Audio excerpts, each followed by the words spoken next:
Eighth class children. ఈరోజు మనం eighth lesson చెప్పుకుందామమ్మా. చావల్కే దానే. చావల్ అంటే మీనింగ్ ఏంటి? రైస్, బియ్యం. దానే అంటే ఫుడ్ గ్రెయిన్స్, గింజలు అనమాట. బియ్యపు గింజలు. ఈరోజు మనకి ఈ లెసన్లో ఏం చెప్తున్నారంటే బియ్యపు గింజ గురించి, దాని విలువ గురించి చెప్తున్నారు. సో చూద్దాం ఎలా చెప్తున్నారు ఏంటి అసలు అనేది మనం ఈ స్టోరీలోకి వెళ్ళి చూద్దాం. సో ఫస్ట్ మిమ్మల్ని అడిగే క్వశ్చన్, చావల్కే దానే కా విదా క్యా హే? విదా క్యా హే? కహానీ హై. స్టోరీ రూపంలో మనకి చెప్పబడింది.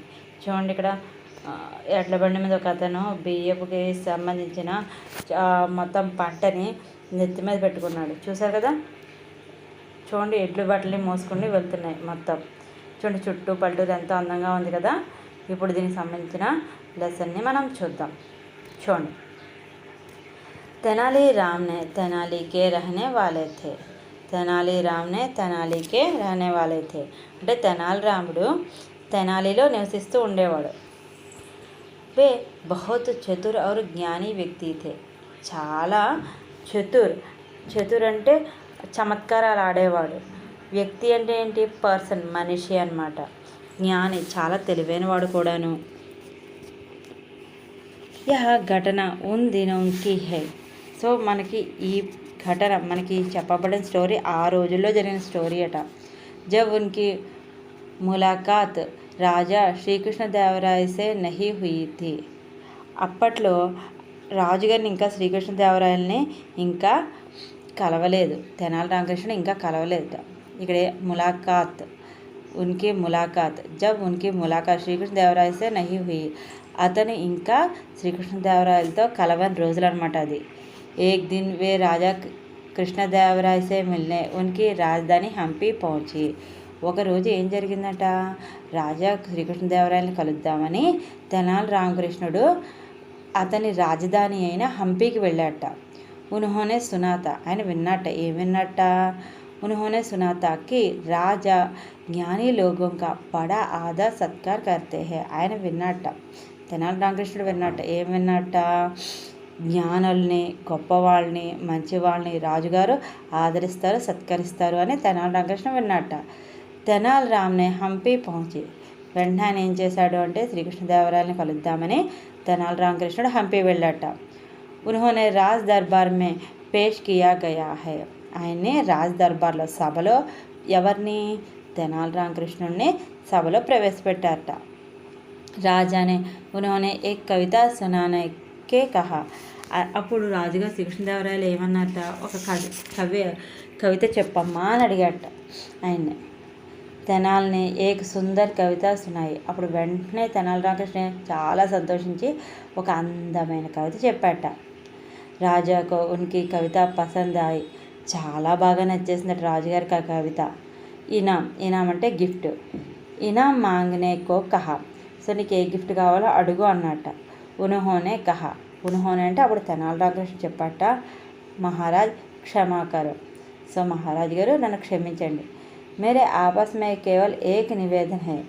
సో వెంటనే అన్నాడు, మీకు నేను కేవలం ఒక విన్నపం చేయదలుచుకున్నాను. మీకు నేను కేవలం ఒక విన్నపం చేయదలుచుకున్నాను.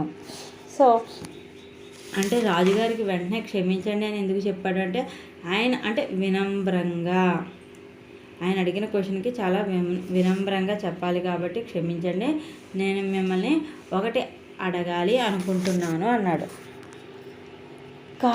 కహో క్యా నివేదన హే. సరే చెప్పు, ఏంటి నీ విన్నపం అని రాజుగారు అన్నారు. తెనాలి రామ్ రాజాకే సామ్నే రకే శతరంజ్కి బిసాత్ కి ఓర్ ఇషారా కర్తే హుయే కహా. తెనాలి రామ్ రాజ్కి. సో తెనాలి రాముడు ఏం చేశారు? రాజుగారి ఎదురుకుండా, సామ్నే అంటే ఎదురుగా, రక్కే శతరంజ ఉన్న చెస్ బోర్డు ఉంటుంది కదమ్మా, చెస్ బోర్డు, బిసాతే చూస్తూ, ఓర్ ఇషారా సైగ చేసట. ఏమని? మహారాజ్ యది ఆప్ చావల్ కా ఏక్ దానా ఉస్ శతరంజ్కే పెహలే ఖానే మే రఖ్ దే. నాది ఒకటే వినపం. ఇలా సైగ చేసట. ఏమని? మీ ఎదురుకుండా చెస్ బోర్డు ఉంది కదండి, యది ఆప్ చావల్ కా ఏక్ దానా, ఆ బోర్డు మీద ఫస్ట్ గడి ఉంటుంది కదా, ఆ గడిలో మీరు ఒక్క ధాన్యం గింజను పెట్టండి. శతరంజ్కే పెహలే ఖానే మే రఖ్ దే. ఫస్ట్ గడిలో మీరు ఒక్క బియ్యపు గింజను పెట్టండి. और हर अगले खाने में पिछले खाने को दुगाना रखते जाइए. అగలే ఖానే ఫస్ట్ నుంచి లాస్ట్ వరకు దాన్ని పెంచుకుంటూ డబల్ కింద పెంచుకుంటూ వెళ్ళండి. తో మే ఉసే హి అప్నా ఇనాం సమझूंगा. అలా చివరి గడి వరకు ఎంతైతే బియ్యపు గింజలు వస్తాయో నేను అవే నా గిఫ్ట్ అని అనుకుంటాను మహారాజు గారు అని చాలా వినమ్రంగా చెప్పాట. క్యా తుమే యకీన్ హై కి తుమే యహీ చాహియే. నీకు అర్థమవుతా. అప్పుడు మహారాజు గారికి ఆశ్చర్యం వేసిందట. ఏంటి నీకు నేను ఇచ్చే ఈ ధాన్యం గింజలు చాలా, నీవు నిజమే చెప్తున్నావా? నీకు ఈ ధాన్యం గింజలు చాలా, సిర్ఫ్ చావల్కే దానే చాహియే. నీకు ఈ ధాన్యం గింజలే కావాలా? సోనే నహి, బంగారం వద్దా? మహారాజునే ఆశ్చర్యసే పూజా. మహారాజుగా చాలా ఆశ్చర్యంతో అడిగారట. హా మహారాజ్. అప్పుడు చాలా స్లోగా చెప్పారట. అవును మహారాజు గారు. తెనాలి రామ్నే వినమ్సే కహా. చాలా వినమ్రంగా, చాలా రెస్పెక్ట్తో అవునండి అని చెప్పాట. తో ఏసా హీ హోగా. మహారాజ్ నే సేవకంకే ఆదేశ్ దియే. సరే నీ ఇష్టం, నీకు ఎలాగైతే అలాగే చేస్తానని చెప్పి మహారాజు గారు వెనకాల సేవకులు ఉంటారు కదా వాళ్ళతో చెప్పారట, ఆదేశం ఇచ్చారట. సేవకోనే శతరంజరికి బిసాతా పర్ చావల్కే దానే రఖనే షురూ కర్ దియా. వెంటనే సేవకులు ఏం చేశారు, ఆ చెస్ బోర్డు మీద ఒక్కొక్క ధాన్యం గింజని పెడుతూ డబల్ చేసుకుంటూ స్టార్ట్ చేశారట. పెహలే కానే ఏక్ దానా. ఫస్ట్ గడిలో ఒక బియ్యపు గింజను ఉంచారట. దూసరేమే దో దానే. సో రెండో గడిలో 2 ఉంచారు. తీసరేమే 4 దానే. మూడో దాంట్లో 4 ఉంచారట. చౌత్మే 8 దానే. సో చౌతే అంటే 4వ దాంట్లో 8 ఉంచారట. పాంచ్మే 16 దానే అంటే 5వ దాంట్లో 16 ఉంచారట. ఈ గినతి బడితీ హై. ఈ విధంగా అంకె పెరుగుతూ వెళ్ళిపోతుంది. గినతి అంటే అంకె పెరుగుతూ వెళ్తుందట. సో 10वीं ఖానే తక్ పహుంచనే పర్. సో 10వ గడి వచ్చేప్పటికి 5012 దానే రఖ్ గయే. సో అలాగ పెరుగుతూ వచ్చేప్పటికి 10వ గడిలోకి ఎంత అయిందట ధాన్యపు గింజ 512. సో 512 ధాన్యపు గింజలు అయ్యాట. और 20वीं ఖానే తక్ 20వ గడిలోకి వెళ్ళేప్పటికి ఏమైందట చూడండి 5,24,288.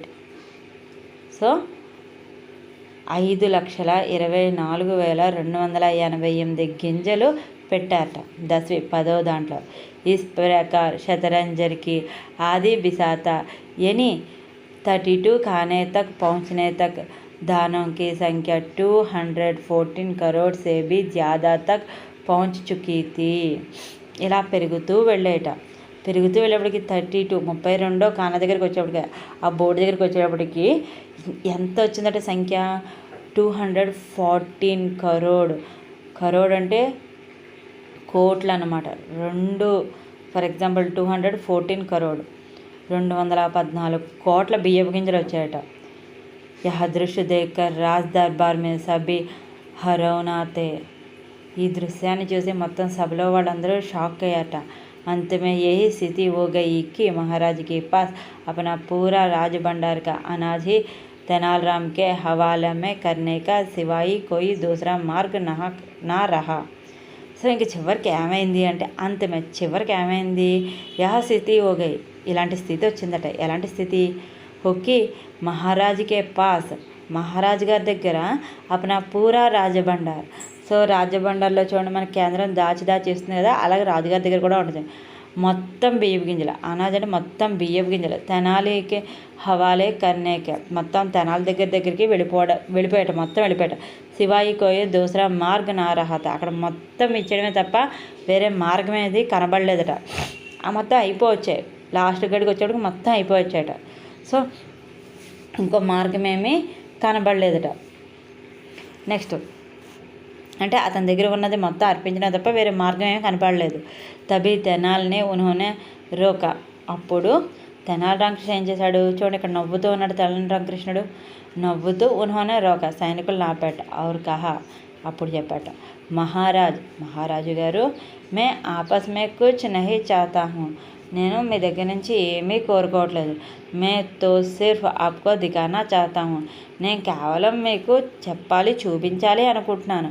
ఏం చూపించాలి అనుకుంటున్నాను? कि छोटी छोटी चीज़ों में कितने महत्वपूर्ण होते हैं.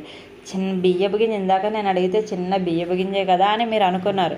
కానీ చూసారా చిన్న దాంట్లో ఎంత అర్థం దాగుందో. సో ఇదే మీకు నేను చూపించాలి అనుకున్నాను. ఏక్ మహాన్ విజయ్ హాసిల్ కర్నే కే లియే పెహలే కదం ఉఠానా ఆవశ్యక హై. ఒక గొప్ప పని చెయ్యాలి అనుకున్నప్పుడు ఒక అడుగు ముందు వేయడం అనేది మనకి అవసరం. मेरी हार्दिक कामना है कि आप इसी प्रकार आगे बढ़ते हुए और अधिक విజయ్ ప్రాప్త కరే. మీరు ఇప్పుడు ఎలాగైతే సక్సెస్ అయ్యారో నేను నా హృదయపూర్వకంగా కోరుకుంటున్నాను. ఏమని మీరు ఇలాగే చాలా విషయాల్లో ఇస్ ప్రకారం ఇదే విధంగా ఆగే పడితే ముందుకు వెళ్తూ ఉండాలి. అధిక విజయ ప్రాప్తి కరే, ఎక్కువ విజయాల్ని మీరు సంపాదించాలి. సో తన కోరిక చెప్పాడనమాట. యహ్ సున్కర్ రాజా శ్రీకృష్ణ తెనాలి సే బహుత్ ఖుష్ హువా. ఇదంతా వినమ్రంగా చెప్పాడు కదా తెనాలి రామకృష్ణ. మీకు అదే చెప్తున్నానమ్మా, మనకన్నా పెద్దవాళ్ళకి ఏదైనా చెప్పాలి అంటే చాలా రెస్పెక్ట్గా చెప్పాలి. మనం గొంతు పెంచాము అంటే మనకన్నా పెద్దవాళ్ళు, మనకన్నా అధికారంలో ఉన్నవాళ్ళు మన మాట అస్సలు వినరు. సో మనం ఏదైనా చెప్పాలి అంటే ఒక అడుగు మనం తగ్గి చెబితేనే మన మాట వాళ్ళకి అర్థమవుతుంది. ఇప్పుడు తెనాలి రామకృష్ణ ఎలా చెప్పాడో చూసారు కదా, అలాగన్నమాట. సో ఒక్క అడుగు వెనక్కి వేయడంలో వచ్చిన నష్టమేమీ లేదు. పులి సింహం కూడా ఒక్క అడుగు వెనక్కేస్తే తగ్గడం కాదు. సో అంతకు మించి స్పీడ్తో ముందుకు వెళ్తాయని అర్థం. ఇదంతా విని రాజుగారైన శ్రీకృష్ణదేవరాయలు బహుత్ ఖుష్ హువా, చాలా హ్యాపీగా ఫీల్ అయ్యాట. ఎందుకంటే ఆయనకి అర్థమయ్యే భాషలో చెప్పారు. అందుకని మీరు చేసే తప్పని ఎదురెళ్ళి చెప్పలేదు, ఆయనకి అర్థమయ్యే భాషలో అర్థమయ్యేలా చెప్పారు కాబట్టి చాలా హ్యాపీగా ఫీల్ అయ్యాడు. जिसने उन्होंने चावल के एक दाने से जीवन का महत्व समझ दिया था. ఈయన ఏం చేశాట, బియ్యపు గింజలో. సో చూడండి ఇక్కడ చెప్పాడు, జిస్సే ఉన్హోనే చావల్ కే ఏక్ దానే, ఆయన చావల్ కే దానే రైస్ ఉంటుంది కదమ్మా, బియ్యపు